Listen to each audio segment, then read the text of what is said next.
Calgary boxes. Thousands more signatures added to a growing pile. The group rallying a petition for a referendum to keep Alberta in Canada now has 230,000 Albertans on board. That's about 75% of their goal with less than a month to go. We're tracking well, and but we don't take this for granted. We still know that we have a large number, perhaps 100,000 signatures that we have to collect to feel comfortable at the end of the day. This volunteer drove from Calgary to Edmonton Friday to deliver thousands of signatures of support from southern Alberta. Governments are making policy decisions every day. There's people speaking up about separation. This is an opportunity for us to be able to make our mark as well. The update comes the same week Alberta's premier questioned the viability of the country.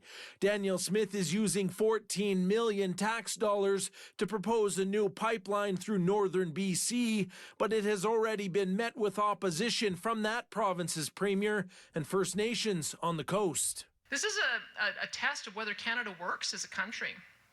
Because if we can't build with collaboration of the federal government and between provinces, if it's everybody gets to get their products going to market except Alberta, that's not a country. A country is one where we support each other. And I think Canadians are there, and I hope that we can get more and more politicians to get there too.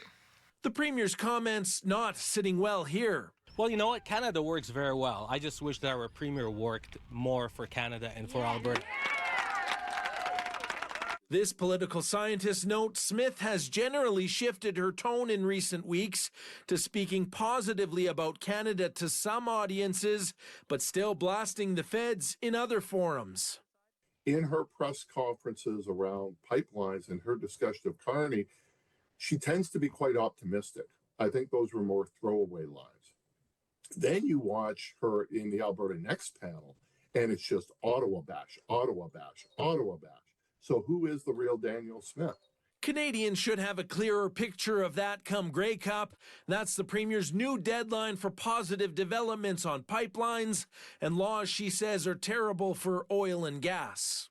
The deadline for collecting signatures is October 28th. Lukasik says they'll be going well past that mark because some are likely to be disqualified.